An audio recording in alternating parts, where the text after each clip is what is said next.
بسم اللہ الرحمن الرحیم الحمد للہ رب العالمین وصلی اللہ علی محمد وآلہ الطاہرین اللہم صلی اللہ علی محمد. خوب آزادی و آزادگی درس را بدقت بخوانی، سبق کو دقت اور توجہ کے ساتھ پڑھیے. ان درس دربار آزادی و آزادگی، یہ سبق آزادی اور آزادگی کے بارے میں ہے. ان دو کلمے علاوہ برآن کے ہم خانوادے ہستن، اس کے علاوہ کہ یہ ایک ہی فیملی اور ایک ہی گھرانے سے ہیں، شباہتہا و تفاوتہا فراوانی باہم دارن. اس میں بہت زیادہ شباہت اور فرق بھی پائے جاتے ہیں. یہ دونوں ایک دوسرے سے شباہت بھی رکھتے ہیں اور فرق بھی رکھتے ہیں. برائے بیان تفاوت ہے دو چیز یا دو مطلب ہے، شباہت ہے انہرا باہم تانیس. کہہ رہے کہ دو چیزوں کی فرق کو جاننے کے لیے، بیان کرنے کے لیے، برائے بیان تفاوت ہے دو چیز کے فرق کو بیان کرنے کے لیے، یا دو مطلب کے درمیان فرق کو بیان کرنے کے لیے شباہتوں کا جاننا ضروری ہے. باید ضروری ہے کہ شباہت ہے انہارا، کہ ان کی شباہتوں کو باہم دانش ایک ساتھ جانے. تابع تمان بے خوبی فرقہ و تفاوت ہے آندورا پیدا کر، تاکہ اچھی طریقے سے ان کے فرق کو اور ان کے تفاوت کو پیدا کیا جا سکے، و بیان نمود اور بیان کیا جا سکے. بطور مثال کے طور پہ اب مثال دے رہے ہیں. کلمہ رسیدن و رسیدگی از یک ریشے ہستن، ان دونوں کی جڑ، ان دونوں کی بنیاد ایک ہی ہے. بلے رسیدن معنی ہمچن واصل شدن، پیوستن، اتصال یافتن، پختہ بکامل شدن می دہد. لیکن رسیدن کا معنی واصل ہونا، پیوست ہونا، متصل ہونا، پختہ اور کامل ہونا ہے. اما رسیدگی لیکن رسیدگی دوسرا معنی رکھتا ہے. وہ معنی آن بیشتر بررسی و پجوہش، مراقبت و محاسبت و معنی انحاس کی رسیدگی کے معنی زیادہ تر کیا ہے؟ تحقیق کرنا، بررسی کرنا، مراقبت اور محافظت کرنا ہے. دیکھیں دونوں کا ریشہ ایک ہے، رسیدن اور رسیدگی، لیکن معنی کے اعتبار سے دونوں میں زمین آسمان کا فرق ہے. آزادی و آزادگی ہم با ان کی از ریشہ آزاد گرفتے شدے اند. آزادی اور آزادگی بھی باوجود کہ ریشہ آزاد سے لیے گئے ہیں. یہ دونوں کلمے آزاد سے بنے ہیں. اما معنی غالب و عرفی عام، لیکن اس کا زیادہ تر اور عرفی معنی انہر از یک دیگر جدا می نماید.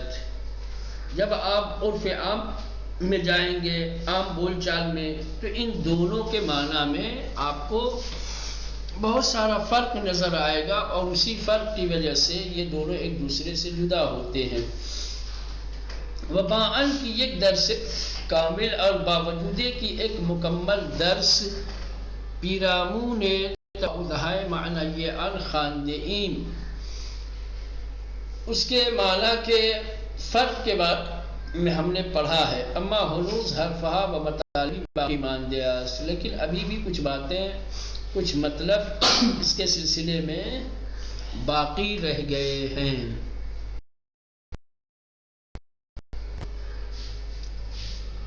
یہ تو ختم کر دیا یہیں پر.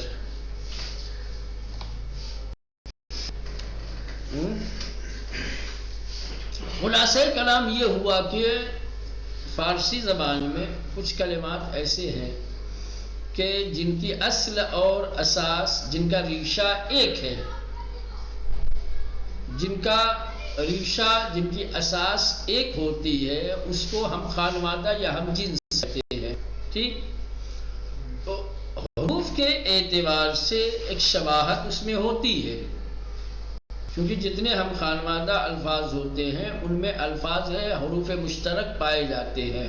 جیسے عربی میں آپ چلے جائیں، علم، یعلم، معلوم، عالم، عالم ہے نا، تو عین لام میم سب میں آپ کو ملے گا، لیکن معنی کے اعتبار سے سب میں فرق نظر آئے گا.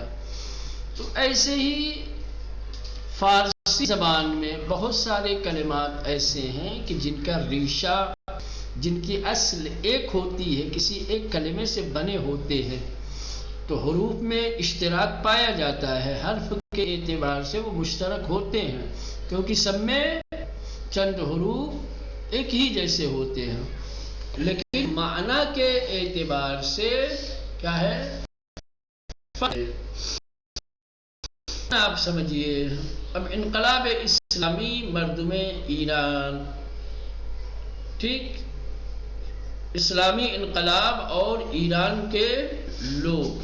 انقلاب اسلامی یعنی اسلامی انقلاب، مردم ایران اور ایران کے لوگ، یعنی ایران میں کس طریقے سے اسلامی انقلاب آیا، ایران کے لوگوں کو کیا اور کس طریقے کی مشارکت رہی ہے، کیا رجحان اور کیا ذہنیت ان کی رہی ہے، کس طریقے سے انہوں نے انقلاب اسلامی کے لیے اقدام کیے ہیں، کس طریقے سے انہوں نے شرکت کی ہے، یہ تمام باتیں. افسانے شکست ناپذیری شیطان درہم شکست، کہنے کہ شیطان کی ہار نہ ماننے والا افسانہ، شکست نہ کھانے والا افسانہ بھی کیا ہے درہم برہم ہو گیا، بالاخرے شکست کھا گیا. افسانہ یعنی قصہ کہانی، شکست ناپذیر یعنی جو شکست کو قبول نہ کرے، جو شکست کھانے والا نہ ہو. درہم شکستن یعنی پاش پاش ہو جانا، ٹکڑے ٹکڑے ہو جانا، بکھر جانا. ٹھیک، کہہ رہے کہ شیطان کا شکست قبول نہ کرنے والا افسانہ اور قصہ درہم شکست تمام ہو گیا، درہم برہم ہو گیا. وہ بے حقیقت پیوست، اور ایک حقیقت سے مل گیا. پیوستن یعنی جڑنا ملنا، سے پیوست، بے حقیقت پیوست اور حقیقت سے مل گیا. تاریخ بار دیگر تکرار شد، تاریخ کی ایک بار پھر تکرار ہوئی، تاریخ پھر دہرائی گئی. بعض موسیٰ بر فرعون و حسین بر یزید زمان پیروز گردید، ایک بار پھر موسیٰ فرعون پر اور حسین وقت کے یزید پر غالب آ گئے، فتح پا گئے. ٹھیک، دشمن در اوج قدرت بود، دشمن قدرت و طاقت کے کمال پر تھا. اوج یعنی بلندی، کمال، اونچائی. ٹھیک ہے، دشمن در اوج قدرت بود، دشمن قدرت و طاقت کی بلندی پر تھا. و ملت در شدت ضعف و سستی، اور ملت سستی اور ضعف و کمزوری میں تھی، لوگ سست تھے، ضعیف تھے. ولی باہر رہبری الہی، لیکن الہی رہبری کی ہدایت کے ذریعے وہ ہمت ملت اور قوم کی ہمت کی وجہ سے ضعف توانائی، کمزوری اور ناتوانی قدرت اور طاقت میں، و ذلت و پستی بے قدرت و اقتدار تبدیل گردید، ذلت اور پستی قدرت اور اقتدار میں بدل گئی. یعنی الہی اور لوگوں کے جذبات، لوگوں کے حوصلوں کی وجہ سے ان کا ضعف، ان کی کمزوری قدرت بدل گئی، ان کی ناتوانی، ان کی ذلت، ان کی پستی قدرت و اقتدار میں بدل گئی، یعنی برسر اقتدار آ گئے. ہیچ قدرت استعماری و ہیچ نیروی استبدادی دیگر قادر به تغییر ملتی کے با عرض شاه و عالمان اسلامی آشنا شده‌اند نیست. کہہ رہے کہ کوئی بھی استعماری قدرت اور کوئی بھی ظلم و ستم کرنے والی طاقت اس ملت کی تحقیر و ذلت پر قادر نہیں ہے جو اسلامی قدر و قیمت سے آشنا ہو چکی ہے. یعنی اب کوئی بھی ظالم اور ستمگر حکومت اس ملت کو شکست نہیں دے سکتی، اس کی تحقیر اور تذلیل نہیں کر سکتی جو ملت اسلامی اقتدار، اسلامی قدر و قیمت اور ارزش کو پہچان چکی ہے. یعنی اشارہ ہے ایران کے لوگوں کی جانب. ہی قدرت استعماری اور استبدادی کا مطلب دونوں ایک ہی ہوتا ہے. ظلم و ستم، زیادتی، سرکشی، بغاوت، جو بھی آپ کہتے ہیں. ہیچ قدرت استعماری، کوئی بھی ظالم قدرت، وہیچ نیروی استبدادی اور کوئی بھی ظلم و استبداد کرنے والی قدرت. نیرو اور قدرت ایک ہی معنی میں ہے اور استعماری اور استبدادی ایک ہی معنی میں ہے. تو آپ یوں کہہ سکتے ہیں کوئی بھی ظالمانہ اور استبدادی قدرت و حکومت قادر بے تحقیر ملتی، اس ملت کی تذلیل و تحقیر پر قادر نہیں ہے کہ با ارزشہ و ارمانہ اسلامی، جو اسلامی ارزش اور قدر و قیمت سے آشنا ہو چکے ہیں، مگر آن کی در اثر غفلت بخواہن پشت بے آن کر دے. مگر یہ کہ غفلت اور کوتاہی کی وجہ سے وہ اپنا منہ پھیر لے، اپنا پشت کر لے اسلامی ارزشوں کی طرف. وہ بعض زبونی و ذلت درسائے شم شیطان صفتان، اور پھر ایک مرتبہ شیطان صفتوں کے غلط ارادوں کی وجہ سے برخود پذیرہ باشند اپنے لیے قبول کریں. یعنی اب اگر غفلت کر کے، سستی کر کے اسلامی ارزش، اسلامی قدر و قیمت کو پیٹھ دکھا دیں اور کسی شیطان صفت کے فریب میں آ کر کے ان کے جال میں پھنس جائے تو ذلیل ہونا ہی ہے کہ ہرگز چنین نہ خواہش ہو. لیکن کہتے ہیں کہ ایسا بھی ہونے والا نہیں ہے کہ اب ملت اسلامی، ملت ایران کیا ہے، کسی شیطان صفت ظالم اور مستکبر حاکم کی حکومت کو قبول کرے، اسلامی قدر و قیمت کو نظر انداز کرے. اب یہ ہونے والا نہیں ہے. زندان، شکنجے، شہید دادن، کہہ رہے کہ زندان اور قید خانہ. شکنجہ یعنی شکنجہ کہا جاتا ہے کسی کو سزا دینا.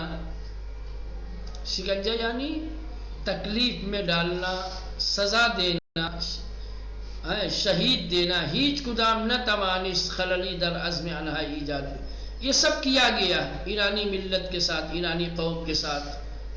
جیل میں ڈالا گیا، سزا دی گئی، شہید کیا گیا، لیکن ان میں سے کوئی بھی ان کے عزم و ارادے میں خلل واقع نہ کر سکا، خلل ایجاد نہ کر سکا. کوئی چیز رکاوٹ نہیں بن پائی. دعائے مادران و پدران پیر، کہنے کہ بوڑھے ماں باپ کی دعائیں، بدرق راہ آنہا، ان کا بچوں کو رخصت کرنا. دیکھیں فارسی میں دو لفظ ہے. جب کسی کو چھوڑا جاتا ہے کہیں جانے کے لیے تو اس کو کہتے ہیں بدرقہ، اور جب کوئی آتا ہے اور اسے لینے جایا جاتا ہے تو اس کو کہتے ہیں استقبال. ٹھیک مولانا؟ آنے والے کو بڑھ کر کے جب قبول کیا جاتا ہے تو اس کو کہتے ہیں استقبال، اور جب کسی کو چھوڑا جاتا ہے، رخصت کیا جاتا ہے تو اس کو کہتے ہیں بدرقے. ٹھیک، بدرقے راہ آنہا بود، کہنے کہ ماں باپ کی دعائیں ان کے لیے خدا حافظی کا کام کر رہی تھی. یعنی گویا ان کے زادِ سفر تھے، ان کے ساتھ تھی.